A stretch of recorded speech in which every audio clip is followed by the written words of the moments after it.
হ্যাঁ শিক্ষার্থী বন্ধুরা, স্বাগতম মেডিক বায়োলজির নতুন আরেকটি ক্লাসে। আমি আছি তোমাদের সাথে নুরুল্লাহ ভাইয়া, department of veterinary and animal sciences, Rajshahi university. আজকে আমরা আলোচনা করব এইচএসসি উদ্ভিদ বিজ্ঞানের সপ্তম অধ্যায় নগ্নবীজি এবং আবৃতবীজি অধ্যায়ের একটি অংশ, পাতা। তো পাতার ভিতর আমরা আদর্শ পাতা কি এবং পাতার প্রকারভেদ, এই দুইটা টপিক পড়বো আজকে আমরা। তো শিক্ষার্থী বন্ধুরা, যারা ক্লাসটি করছো, ক্লাস ভালো লাগলে লাইক দাও, নতুনরা ঝটপট আমাদের চ্যানেলটিকে সাবস্ক্রাইব করে ফেলো এবং পাশে থাকা বেল আইকনটিতে ক্লিক করে রাখো। তো চলো আমরা শুরু করি আজকের ক্লাস। তো চলে যাচ্ছি আমরা পাতাতে। আমরা জানবো পাতা কি, পাতা কোথা থেকে উৎপত্তি হয়, এইগুলো সম্পর্কে। তো পাতা কি তার আগে আমরা একটু দেখে নিই যে কোথা থেকে আসলে উৎপত্তি হয় পাতাটা। তোমরা দেখো, এটা হচ্ছে একটি উদ্ভিদের কাণ্ড এবং এই কাণ্ডে কিন্তু মাঝখানে মাঝখানে পর্ব থাকে বা নোড থাকে। এই যে দেখো, এটা হচ্ছে একটি পর্ব বা নোড, এটা দেখো, এটা একটি পর্ব বা নোড, সামনে এরকম রয়েছে আরো পর্ব বা নোড। তো এই পর্ব, এখান থেকে পর্বের গোড়া থেকেই কিন্তু উৎপন্ন হয়েছে দেখো পাতা। আর দুইটি পর্বের মধ্যবর্তী যে স্পেস, এটাকে কিন্তু আমরা ইন্টারনোড বলতে পারি বা মধ্য পর্ব বলতে পারি। তার মানে কাণ্ডটা হচ্ছে পর্ব মধ্য পর্ব এভাবে বিভক্ত, আর পর্বের গোড়া থেকে উৎপন্ন হয় হচ্ছে পাতা। তাহলে পাতা কোথা থেকে উৎপত্তি হয়? কাণ্ডের পর্ব থেকে উৎপন্ন হয় পাতা। তাহলে এখন যদি আমরা বলি পাতা কি, পাতা হচ্ছে কাণ্ডের পর্ব থেকে উৎপন্ন যে পাতলা প্রসারিত অঙ্গ, সেটাকে আমরা বলছি পাতা।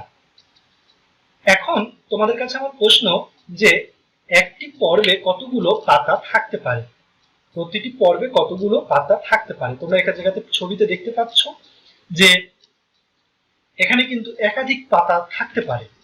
এখানে কিন্তু একটা আছে, দুইটা আছে, আবার এদিকে দেখো একটা দুইটা এরকম কিন্তু রয়েছে। তার মানে একটিও থাকতে পারে কখনো, কখনো আবার একাধিকও থাকতে পারে। এবার আমরা দেখব যে একটি আদর্শ পাতার কয়টি অংশ থাকবে। তো তিনটি অংশ থাকবে একটি আদর্শ পাতার ক্ষেত্রে, সেটি দেখো। নাম্বার 1 পত্রমূল, তারপরে দেখো পত্রবৃন্ত, তারপরে পত্রফলক। এই তিনটি অংশ থাকবে। পত্রমূল বা যেটাকে আমরা বলি হচ্ছে বেজ, এটুকু পুরাটা কিন্তু হচ্ছে পাতা, এবং এই পাতাটা একদম গোড়ার যে অংশ সেটাকে কিন্তু আমরা বলি বেজ বা পত্রমূল, যেটা কোথায় অবস্থিত? কাণ্ডের পর্বে অবস্থিত। এটা হচ্ছে দেখো একটি স্টেম বা কাণ্ড, আর এই যে দেখো এটা হচ্ছে নোড বা পর্ব, আর এটি কিন্তু হচ্ছে পত্র মূল, তাই না? তারপরে দেখো পত্রবৃন্ত, যেটাকে আমরা বলছি পিটিওল। ঠিক লক্ষ্য করো, এই যে এই অংশটুকু, এই অংশটুকু কিন্তু হচ্ছে পত্রবৃন্ত বা পিটিওল। ওকে, তার পরবর্তী অংশ তোমরা দেখো পত্র ফলক। পত্র ফলক হচ্ছে আমাদের এই যে এই অংশটুকু পুরাটা, এটাকে কিন্তু আমরা বলি পত্র ফলক। এছাড়াও এই পাতার এই পুরাই অংশগুলোতে আমরা দেখি আরো কি কি দেখতে পাচ্ছি, যেমন স্টিপিউল দেখতে পাচ্ছি। স্টিপিউল মানে হচ্ছে উপপত্র, যেটা আমরা একটু পরে আলোচনা করব। আমরা দেখতে পাচ্ছি যে পত্র ফলকের মধ্যখানে একটি শিরা রয়েছে, যেটাকে আমরা মিডরিপ বা মধ্যশিরা বলছি, এবং মধ্যশিরাকে কেন্দ্র করে কিন্তু আমাদের শিরা থাকে আবার, যেগুলোকে আমরা ভেন বলছি। আর পত্র ফলকের শীর্ষের যে অংশ, সেটাকে আমরা বলি টিপ, এবং যে কিনারাগুলো সেটাকে আমরা বলি পত্র কিনারা বা ব্লেড। যে পাতাতে পত্রমূল, পত্রবৃন্ত এবং পত্র ফলক এই তিনটি অংশই থাকবে, সে পাতাকে আমরা কি বলবো? আদর্শ পাতা। আদর্শ পাতার উদাহরণ কি হতে পারে? দেখো, জবা। আবার এরকম হতে পারে যে ওই তিনটি অংশের কোনো একটি অংশ অনুপস্থিত থাকতে পারে। কোনো পাতাতে যদি পত্রমূল, পত্রবৃন্ত এবং পত্র ফলকের কোনো একটি অংশ অনুপস্থিত থাকে, তাহলে সে পাতাকে আমরা বলবো অসম্পূর্ণ পাতা। অসম্পূর্ণ পাতার উদাহরণ কি? লক্ষ্য করো, আকন্দ। আকন্দ পাতা হচ্ছে অসম্পূর্ণ পাতার উদাহরণ। তো আমরা ছবি দেখি, এটি হচ্ছে জবার পিকচার এবং এটি হচ্ছে আকন্দ পাতার পিকচার। তো জবার পিকচারে তোমরা দেখো যে এখানে কিন্তু পত্রমূল, পত্রবৃন্ত এবং পত্রফলক তিনটি অংশ রয়েছে, অতএব এটি হচ্ছে আদর্শ পাতার উদাহরণ। কিন্তু আকন্দ পাতাতে এই তিনটির ভিতর পত্র বৃন্তটা নেই, এজন্য এটি হলো অসম্পূর্ণ পাতা। আমরা এখন আলোচনা করব একে একে পত্রমূল, পত্রবৃন্ত এবং পত্রফলক। প্রথমে আমরা চলে যাচ্ছি পত্রমূলে। পত্রমূল জিনিসটা কি দেখো, যেটার দ্বারা পাতা কাণ্ডের পর্বে যুক্ত থাকে তাকেই আমরা বলি পত্রমূল। লক্ষ্য করো, এই পত্রমূলের দুপাশে একটু আগে যেটা আমরা দেখলাম যে স্টিপিউল বা উপপত্র, সেটা থাকতেও পারে আবার নাও থাকতে পারে। এখানে দেখো যে উপপত্রটা রয়েছে, সে উপপত্র দেখো যে এটা বোটার সাথে লেগে আছে, আর এটা দেখো বোটা থেকে উন্মুক্ত হয়ে আছে। সেই অনুসারে আবার দুই ধরনের উপপত্র পাওয়া যায়, একটা হচ্ছে মুক্ত পার্শ্বীয়, আরেকটি হচ্ছে বৃন্তলগ্ন। এই ছবিটাতে দেখো যে এইখানে দেখো উপপত্রগুলো বোটার সাথে কিন্তু লেগে আছে, তাই এটি হচ্ছে বৃন্তলগ্ন। কিন্তু এখানে দেখো স্টিপিউল বা উপপত্র, এটা কিন্তু বোটার সাথে লেগে নেই, তাই এটাকে আমরা বলবো মুক্ত পার্শ্বীয়। উদাহরণ দেখে নাও, মুক্ত পার্শ্বীয় উদাহরণ কি? জবা। এবং বৃন্তলগ্নের উদাহরণ হচ্ছে গোলাপ। পত্রমূলের পরে আমরা চলে যাব পত্রবৃন্ত। পত্রবৃন্তটা কি? পত্রবৃন্ত, বৃন্ত মানে হচ্ছে বোটা, তাহলে পাতার যেটা বোটা সেটাকে কিন্তু আমরা বলি পত্রবৃন্ত বা পিটিওল। এখানে দেখো যে এই যে এটা হচ্ছে কিন্তু পাতার বোটা। তো এরকম হতে পারে যে কোনো পাতাতে পাতার বোটা থাকতেও পারে, আবার দেখো যে কোনো পাতাতে পাতার বোটা নাও থাকতে পারে। সেই অনুসারে পাতা দুই ধরনের হয়, একটি হচ্ছে পিটিওলেট, আরেকটি হচ্ছে সেসাইল।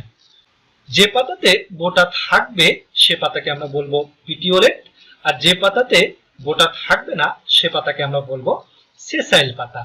পিটিওলেটের উদাহরণ আম, জাম, জবা ইত্যাদি। আর সেসাইল পাতার উদাহরণ হচ্ছে আকন্দ পাতা এবং রজনীগন্ধার পাতা। এবার আমরা চলে যাব পত্রফলক। পত্রফলকটা কি দেখো, পাতার বোটার মাথায় পাতলা চ্যাপ্টা প্রশস্ত ও সবুজ যে অংশ থাকে সেটাকে আমরা বলি পত্রফলক বা ল্যামিনা। এটি দেখো, এটি হচ্ছে একটি পাতা, যেটা এটি হচ্ছে পাতার বোটা, আর এটি হচ্ছে পত্রফলক। একটি পাতাতে কিন্তু একটি পত্রফলকও থাকতে পারে, আবার কিন্তু একাধিক পত্রফলকও থাকতে পারে।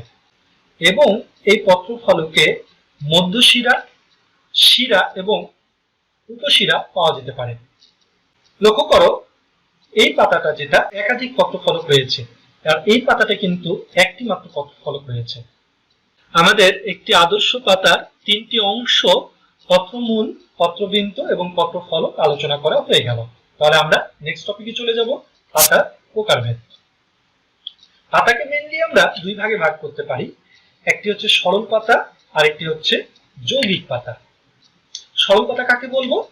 যে পাতাতে একটি মাত্র পত্রফলক থাকবে সেটাকে আমরা বলবো সরল পাতা। আর যে পাতাতে একাধিক পত্রফলক থাকবে সেটাকে আমরা বলবো যৌগিক পাতা। এবং যে একাধিক পত্রফলক থাকবে তার প্রতিটি ফলককে আমরা বলতে পারি পত্র। লক্ষ্য করো, এই ছবিটিতে এটি হচ্ছে সরল পাতা, কারণ এই পাতাতে একটি মাত্র পত্রফলক রয়েছে। আর এই পাতাটি লক্ষ্য করো, এখানে কিন্তু একটি, দুইটি, তিনটি, চারটি, পাঁচটি পত্রফলক রয়েছে, অতএব এটি হচ্ছে যৌগিক পাতা, যার এটিকে আমরা একটি পত্রক বলবো। এটি একটি পত্রক, এটি একটি পত্রক, এটি একটি পত্রক এবং এটি একটি পত্রক। সরল পাতা এবং যৌগিক পাতা এগুলোরও আমরা ভাগ আছে দেখব। তো চলে যাচ্ছি আমরা সরল পাতাতে। সরল পাতাকে মেইনলি দুই ভাগে ভাগ করা যায়, একটি হচ্ছে পক্ষল সরল পাতা, একটি হচ্ছে করতলাকার সরল পাতা। যৌগিক পাতাকেও একইভাবে পক্ষল যৌগিক পাতা এবং করতলাকার যৌগিক পাতা হিসেবে ভাগ করা হয়, পরবর্তীতে আমরা দেখব। পক্ষল সরল পাতা কি? যে সরল পাতায় একটি মাত্র মধ্যশিরা থাকবে এবং পাতার বোটাটি কোথায় থাকবে? ফলকের পাদদেশে থাকবে, সেই পাতাকে আমরা বলবো সরল পাতা।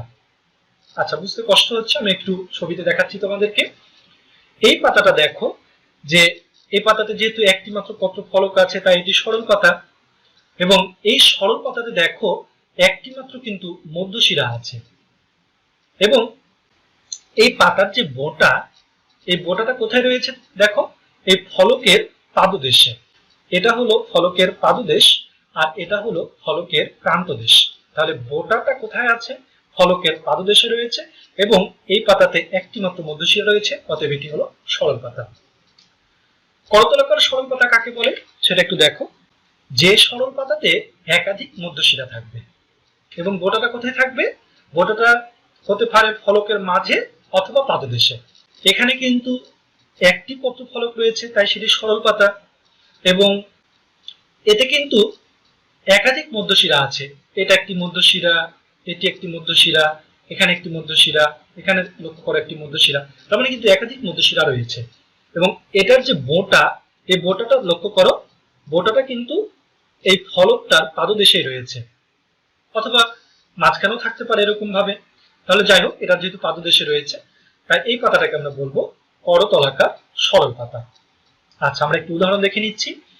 পক্ষল সরল পাতার উদাহরণ জবা, আম, কাঁঠাল। আর করতলাকার সরল পাতার উদাহরণ কুমড়া এবং রেডি।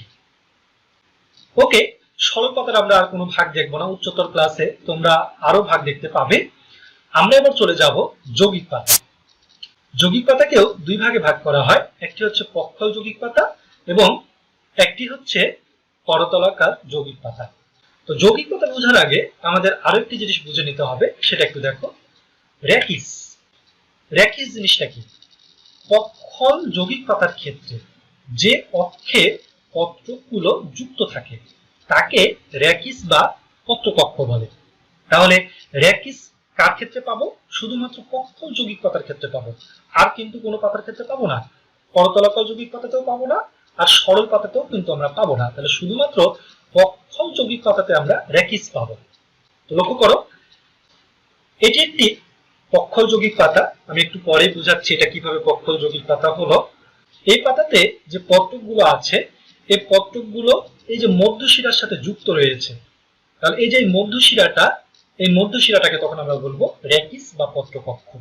তাহলে পক্ষল যৌগিক পাতার ক্ষেত্রে যে অক্ষে পত্রকগুলো যুক্ত থাকবে সেটাকে আমরা বলবো র্যাকিস বা পত্রকক্ষ।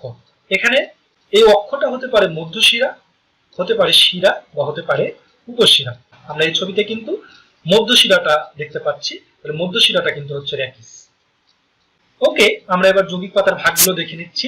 যৌগিক পাতাকে আমরা আগেই বলেছি দুই ভাগে ভাগ করা হয়, পক্ষল যৌগিক পাতা এবং করতলাকার যৌগিক পাতা। তোমরা যৌগিক পাতার সময় কিন্তু জানো যে পাতাতে একাধিক পত্র ফলক থাকবে। ওকে, তো পক্ষল যৌগিক পাতা কি? যে যৌগিক পাতাতে প্রতিটি ফলকের প্রান্ত বিভক্ত হয়ে র্যাকিস পর্যন্ত বিস্তৃত হবে এবং এই ফলকগুলো র্যাকিসের উভয় পাশে সজ্জিত থাকবে, সে পাতাকে আমরা বলবো পক্ষল যৌগিক পাতা। লক্ষ্য করো, এই পাতাটিতে এটি হচ্ছে র্যাকিস এবং র্যাকিসের দুই পাশে কিন্তু অনেকগুলো পত্র ফলক। প্রতিটি ফলকের দেখো প্রান্ত বিভক্ত হয়ে র্যাকিস পর্যন্ত বিস্তৃত হয়ে আছে এবং ফলকগুলো র্যাকিসের দুই পাশে সজ্জিত হয়ে আছে। তাহলে এটাকে আমরা কি বলবো? পক্ষল যৌগিক পাতা। করতলাকার যৌগিক পাতা কাকে বলে? ফলকের প্রান্ত বিভক্ত হয়ে বোটার শীর্ষ পর্যন্ত বিস্তৃত হবে এবং ফলকগুলো কোথায় থাকবে? বোটার শীর্ষে সজ্জিত থাকবে। লক্ষ্য করো, এটি একটি পাতা এবং এই পাতাতে তিনটি পত্র ফলক রয়েছে। এটি একটি পত্র ফলক, এটি একটি পত্র ফলক, এটি একটি পত্র ফলক। এবং এই পাতাতে এটি হচ্ছে কিন্তু বোটা এবং এই পাতাতে কিন্তু কোনো র্যাকিস নেই। আমি আগেই বলেছি র্যাকিস শুধুমাত্র পক্ষল যৌগিক পাতাতে পাওয়া যাবে, করতলাকার যৌগিক পাতাতে র্যাকিস পাওয়া যাবে না। তাহলে এই যে তিনটি পত্র ফলক, প্রতিটি পত্র ফলকের প্রান্ত বিভক্ত হয়ে একদম দেখো যে বোটার শীর্ষ পর্যন্ত চলে আসছে এবং প্রতিটি ফলক লক্ষ্য করো বোটার শীর্ষে কিন্তু সজ্জিত হয়ে আছে। তাহলে এটাকে আমরা কি বলবো? করতলাকার যৌগিক পাতা। তাহলে পক্ষল যৌগিক পাতা এবং করতলাকার যৌগিক পাতার ভিতর পার্থক্য কি দাঁড়ালো? পক্ষল যৌগিক পাতাতে র্যাকিস থাকবে, করতলাকার যৌগিক পাতাতে র্যাকিস থাকবে না। এবং পক্ষল যৌগিক পাতাতে ফলকগুলো র্যাকিসের দুই পাশে সজ্জিত হয়ে থাকবে আর করতলাকার যৌগিক পাতাতে ফলকগুলো বোটা শীর্ষে সজ্জিত থাকবে। এই হলো পার্থক্য। আমরা একটু উদাহরণ দেখে নিচ্ছি। পক্ষ যৌগিক পাতার উদাহরণ হচ্ছে তেঁতুল, কৃষ্ণচূড়া, সজিনা। করতলাকার যৌগিক পাতার উদাহরণ কমলালেবু, বেল। এখানে তোমরা এই যে ছবিটি, এটি হচ্ছে তেঁতুলের পাতা দেখতে পাচ্ছ এবং এটি কিন্তু হচ্ছে বেলের পাতা। আমরা দেখলাম যৌগিক পাতা দুই ধরনের, পক্ষ যৌগিক পাতা, করতলাকার যৌগিক পাতা। এখন দেখব পক্ষ যৌগিক পাতার ভাগগুলো। পক্ষ যৌগিক পাতা বেশ কয়েক ধরনের হতে পারে। নাম্বার 1 একপক্ষল, তারপরে দ্বিপক্ষল, নাম্বার 3 ত্রিপক্ষল, নাম্বার 4 অতিযৌগিক পক্ষল। একপক্ষল যৌগিক পাতা কি?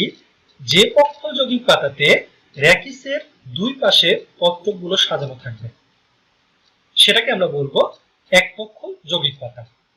এই ছবিটিতে তোমরা দেখো যে এটা হলো পাতার বোটা আর এটুকু হচ্ছে পাতার র্যাকিস, আর এই র্যাকিসের দুই পাশে কিন্তু পত্রকগুলো সাজানো আছে। তাহলে এটি হবে একপক্ষল যৌগিক পাতা। দ্বিপক্ষল যৌগিক পাতা কি? যে পক্ষল যৌগিক পাতাতে র্যাকিসের পাশ থেকে শাখা বের হবে এবং শাখার দুই পাশে পত্রকগুলো সাজানো থাকবে সেই পাতাকে আমরা বলবো দ্বিপক্ষল যৌগিক পাতা। ছবিতে তোমরা একটু দেখে নাও। এই পাতাতে এটা হচ্ছে পাতার বোটা আর এটা হলো পাতার র্যাকিস, আর দেখো যে র্যাকিস থেকে কিন্তু আবার শাখা বের হয়েছে, এই যে শাখা, এবং এই পাতার পত্রকগুলো শাখার দুই পাশে সুসজ্জিত হয়ে আছে। তাহলে এই পাতাটাকে আমরা বলবো দ্বিপক্ষল যৌগিক পাতা। ত্রিপক্ষল যৌগিক পাতা কি? যে পক্ষল যৌগিক পাতার ক্ষেত্রে র্যাকিসের থেকে শাখা এবং সেই শাখা থেকে প্রশাখা বের হবে সেটাকে আমরা বলবো ত্রিপক্ষল যৌগিক পাতা। তোমরা ছবিতে একটু দেখে নাও। এই পাতাটিতে এটি হচ্ছে পাতার বোটা আর এটা হচ্ছে পাতার র্যাকিস, আর র্যাকিস থেকে দেখো যে যেটা বের হয়েছে এটা হচ্ছে শাখা, এবং শাখা থেকে দেখো আবার এটা বের হয়েছে, এটা হলো প্রশাখা, এবং প্রশাখার দুই পাশে পত্রগুলো সাজানো থাকবে। তাহলে এই পাতাকে আমরা বলবো ত্রিপক্ষল যৌগিক পাতা। এবার দেখো অতিযৌগিক, তার মানে র্যাকিস থেকে শাখা, শাখা থেকে প্রশাখা, তারপরে আবার যদি উপশাখা থাকে তাহলে সেটাকে আমরা বলবো অতিযৌগিক পক্ষল যৌগিক পাতা। তাহলে একপক্ষল, দ্বিপক্ষল, ত্রিপক্ষল এবং অতিযৌগিকের ভিতর পার্থক্যটা কি একটু ভালো করে দেখে নাও। যে এক পক্ষলে শুধুমাত্র র্যাকিস থাকবে এবং র্যাকিসের দুই পাশে পত্রক সাজানো থাকবে। দ্বিপক্ষলে র্যাকিসের পাশ থেকে শাখা বের হবে এবং শাখার দুই পাশে পত্রকগুলো সাজানো থাকবে। আর ত্রিপক্ষলে র্যাকিসের পাশ থেকে শাখা, তারপরে শাখা থেকে আবার প্রশাখা এবং প্রশাখার দুই পাশে পত্রকগুলো সাজানো থাকবে। এক পক্ষল যৌগিক পাতাকে আবার দুই ভাগে ভাগ করা হয়। একটা হচ্ছে অচূর পক্ষল, একটা হচ্ছে সচূর পক্ষল। এখানে দেখো এক পক্ষল যৌগিক পাতার শীর্ষে যদি কোনো পত্রক না থাকে, মানে কোনো বিজোড় পত্রক যদি না থাকে, তার মানে জোড় পত্রক রয়েছে, দুই দিকে দুইটা জোড় পত্রক, এখানে কোনো বিজোড় পত্রক নেই, তাহলে এই পাতাকে আমরা বলবো অচূর পক্ষল যৌগিক পাতা। আর যদি এখানে একটি পত্রক থাকতো, তার মানে বিজোড় পত্রক থাকে, তাহলে সেটাকে আমরা বলবো সচূর পক্ষল যৌগিক পাতা। তাহলে এই ছবিটিতে তোমরা দেখতে পাচ্ছ এটি হচ্ছে অচূর পক্ষল যৌগিক পাতা। তাহলে সচূর পক্ষলের ছবি কেমন হবে? এই যে দেখো, এই পাতাটিতে দেখো র্যাকিসের শীর্ষে একটি বিজোড় পত্রক রয়েছে, তার মানে কি এটি হচ্ছে সচূর পক্ষল। ওকে, আমরা এখন উদাহরণগুলো দেখে নিচ্ছি। অচূর পক্ষলের উদাহরণ কি হবে? তেঁতুল পাতা। সচূর পক্ষলের উদাহরণ কি হবে? এটি হচ্ছে গোলাপের পাতা। দ্বিপক্ষলের উদাহরণ হবে লজ্জাবতী। ত্রিপক্ষলের উদাহরণ লক্ষ্য করো সজিনা, আর অতি যৌগিক হচ্ছে ধনের পাতা। ওকে, আমরা পক্ষ যৌগিক পাতার প্রকারভেদও দেখে নিলাম। কি সব এলোমেলো হয়ে গেছে তাই তো? আচ্ছা, পাতার প্রকারভেদে আমরা যা দেখলাম তা আমরা এক নজরে একটু দেখে নিই। পাতাকে মেনলি আমরা দুই ভাগে ভাগ করেছি, সরল পাতা, যৌগিক পাতা। সরল পাতার আবার দুইটি ভাগ, পক্ষল, করতলাকার। যৌগিক পাতার দুই ভাগ ছিল, পক্ষল, করতলাকার। পক্ষলের ভিতর আবার ছিল এক পক্ষল, দ্বিপক্ষল, ত্রিপক্ষল, অতিযৌগিক। আর এক পক্ষলে আবার ছিল অচূর পক্ষল, সচূর পক্ষল। কি এবার ক্লিয়ার হয়ে গেল তো? আশা করছি সবাই খুব সুন্দর করে বুঝতে পেরেছো। তো শিক্ষার্থী বন্ধুরা, তোমাদের কারো কোনো প্রশ্ন থাকলে কিংবা ক্লাসের কোনো অংশ বুঝতে সমস্যা হলে আমাকে কমেন্ট সেকশনে কমেন্ট করে জানাতে পারো। আমি ইনশাআল্লাহ তোমাদের প্রশ্নের উত্তর দেবার চেষ্টা করব। তো তোমাদের সাথে দেখা হবে আমাদের পরবর্তীতে নতুন একটি টপিক নিয়ে। সে পর্যন্ত ভালো থাকো, সুস্থ থাকো।